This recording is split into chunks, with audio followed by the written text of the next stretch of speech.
So, it's been a couple days. I kind of forgot I said I'd do this, but this is going to be the review of the remake of Devil May Cry. So, there's a good bit to unpack here. So, first off, the guys who are voicing Dante and Vergil aren't Ruben, Landon, and Daniel Southworth. Instead, I don't even remember who voices Dante, I'm gonna be honest, in this game, but I do know that the guy who played RJ in Power Rangers Jungle Fury, that guy voices Vergil. So I'm just like, cool and everything, but like, kind of sucks. But we'll get to Vergil momentarily. I'm gonna keep this like short and sweet. So, as y'all know, well, not really know, but I've beaten all the Devil May Cry games.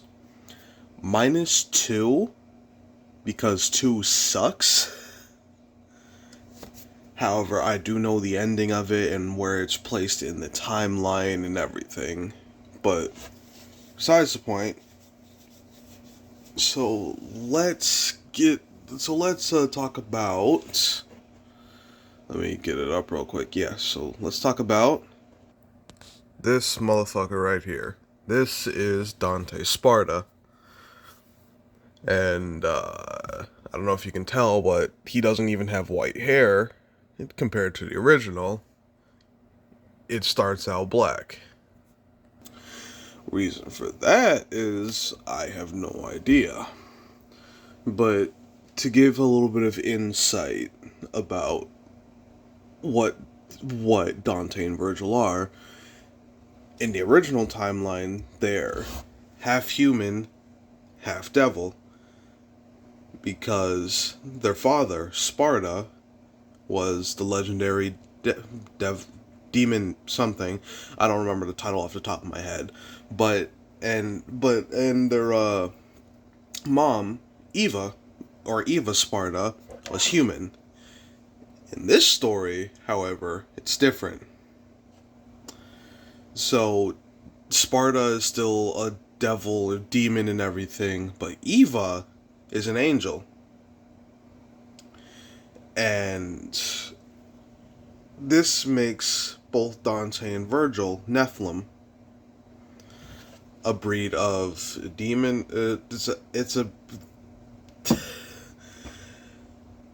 That just means they're half demon, half human. And in this case, this Dante is... oh boy.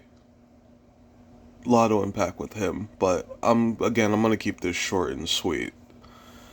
Dante is a womanizer in this game, and he has a loner type of attitude.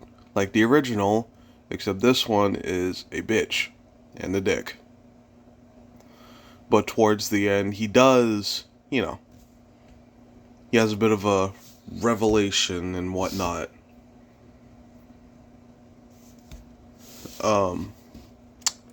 Now, for his brother, on the other hand, oh boy. He's just... oh god. Vergil. He's different. He's, concerning. Because not only is this man rocking a fedora, but,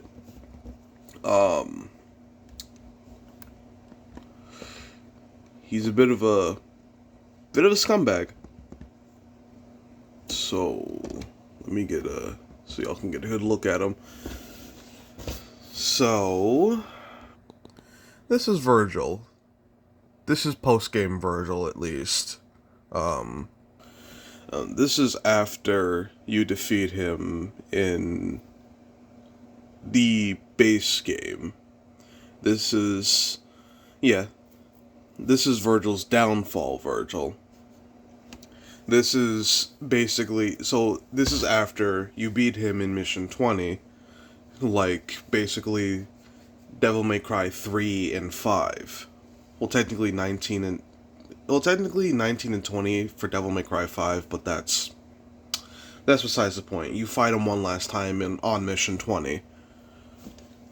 But yeah, apparently this is the story of how he became, how our original Vergil is, with being hungry for power. Now, I understand that, however, the things he's done in the base game... Right. So, I'm going to get the elephant out of the room. He broke the number one rule of having relatively moral standards. And this is not for the faint of heart. And one, spoilers, if you do even plan on playing this fuck-ass game. But two, it's fucked. So, long story short, Mundus is the main boss, is the main antagonist, because really all along it was just Vergil. But, yeah, Mundus is the main antagonist. And he has a, I guess, side bitch named Lilith, and she was bearing his child, and that crotch spawn, I shit you not, dear God, it is ugly. I'm not even gonna try to describe it. Y'all can look it up yourselves. It's... ugh. But, long story short, Dante essentially kidnaps her. So it was for a ransom because Kat, one of the, I guess, side characters, the important side character in this game, was captured by Mundus. So Dante retorts by both defeating Lilith and Mundus's spawn. It's just look up the boss fight. You'll be perturbed, but understand what I'm talking about. Anyways, so Dante holds her for ransom in trade of Kat, and so it's like, okay, cool. It's you get your bitch back, we get our friend back. Classic situation. Now, and so they get to the spot where they do the trade-off. Vergil's there with a fucking, what looks like some type of rifle, and there's like military dudes on the other side where Kat is. So in case one tries to do something stupid, they're at the ready to shoot. And here's where shit gets fucked up. So, Vergil, with his infinite wisdom, decides to, he decides to shoot Lilith in the stomach. Yeah. And considering who she's carrying, that no longer exists. And not only did he shoot her stomach, he then shoots her in the goddamn head. So it was like, not only did you take this woman's child, but then you fucking dome her in the goddamn head. And then, a little side note, Vergil says, we killed it. And I'm just like, my nigga, who is we? Who is we? That wasn't... You speaking French? That was you who did it, not me. Dante even says, what the hell was that for? You motherfucker says, I had to. No, you didn't. That's going too far. And then, like, toward the end of the game, he's like, we did it. We beat Mundus. Now we can rule. We? Here we go again. I don't want anything to do with this. Like, bruh. And then after you essentially kick Vergil's ass, then in comes his DLC. Vergil's downfall, as I said countless times already. This is basically after you stab Vergil in, I guess, where his heart is. His, metaphorically speaking, heart. And so you basically go through his story, which is only 6 missions long, which, I mean, fair, shit anyways, but basically you get your, I guess, abilities. You get your abilities back. And as you progress through this very short story, you have a lust for power. And you basically, and at the end, you, I guess, come back to life. And even the achievement says, now we're at odds, brother. So I'm like, oh, okay. So this DLC was, I guess, a tease to a sequel, but we never got the sequel, thank God. But yeah. Ugh. Vergil, like, honestly, now as the gameplay itself, the gameplay, I will admit, is fun. It takes a whole new aspect of weapon switching, because thankfully I have my controller right here. So normally with a Devil May Cry game, well, this is the only thing I didn't change, is that I have to hold down the RB button to stay on lock on. But the difference is, so say I'm playing Dante, right?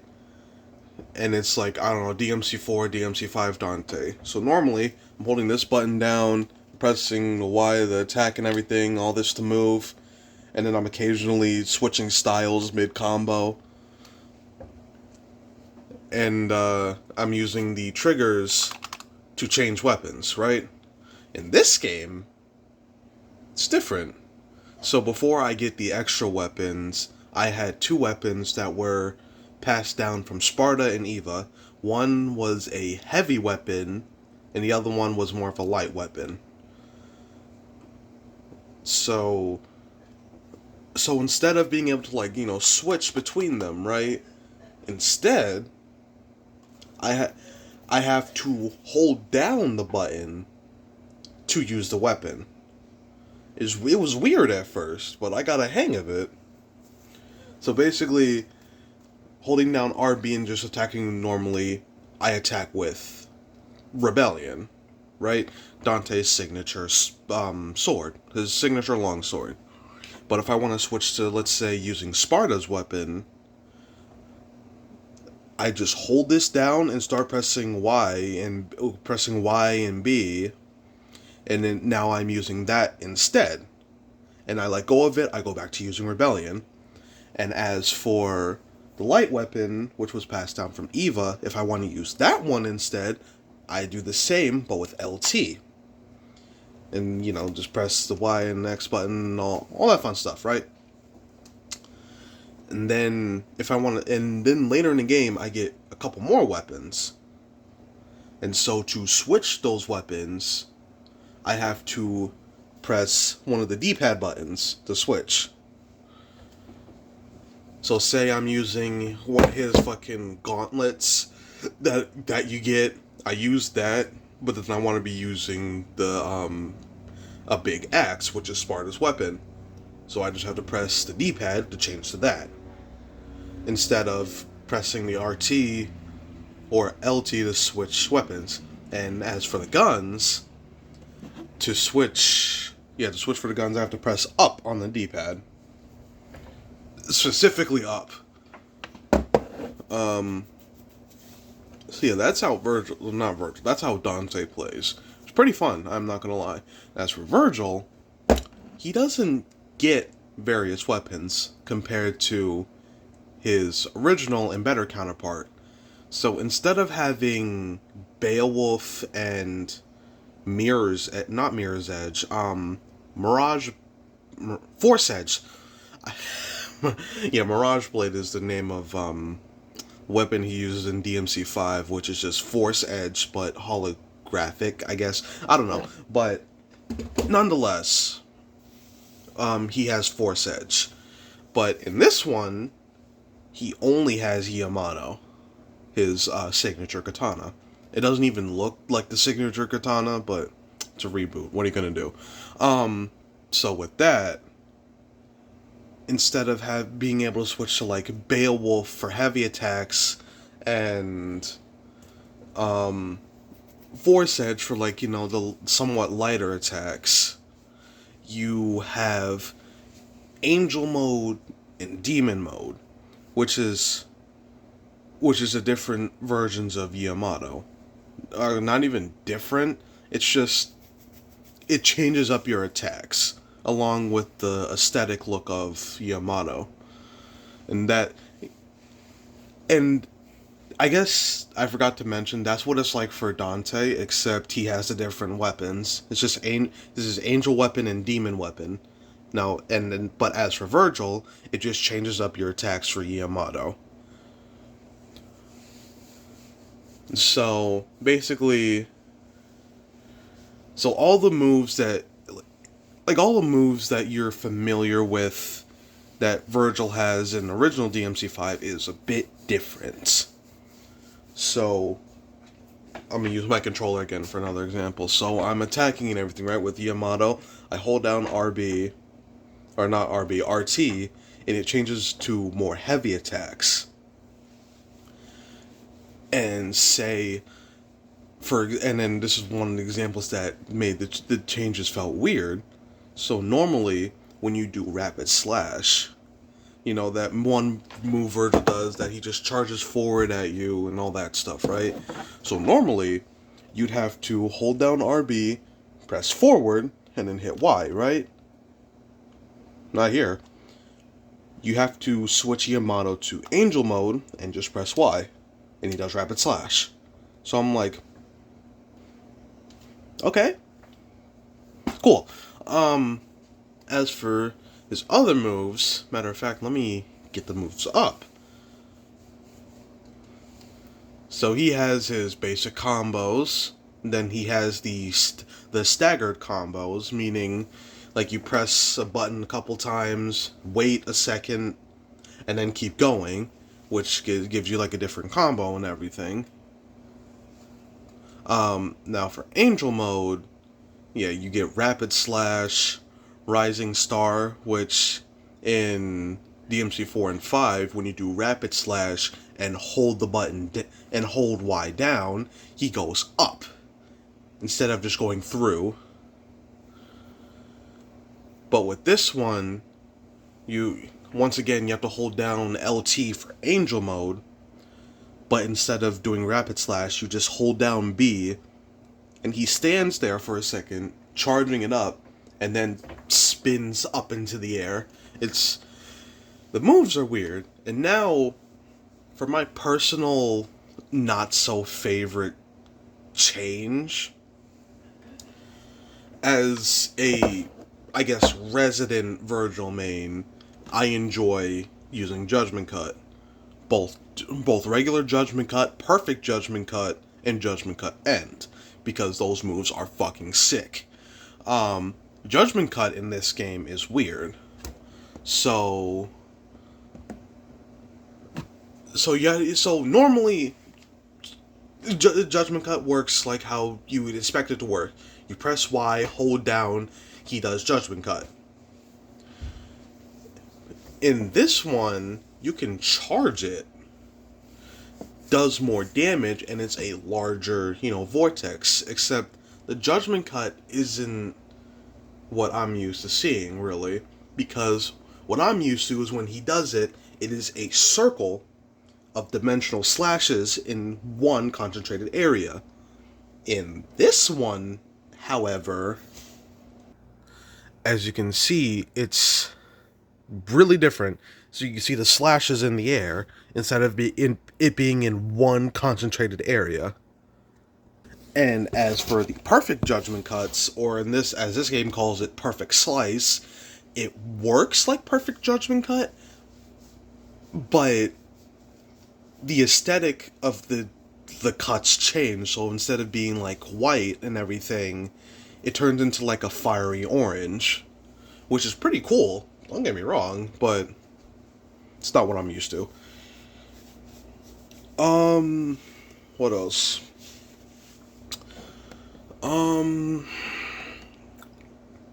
Oh, right. He has spiral swords. Nothing really to say about that. It's just that one move Vergil does that, summons the swords around him and everything. And then he can still shoot the projectile projectile swords. And then is where things get interesting. Unlike his brother, he doesn't have a devil trigger.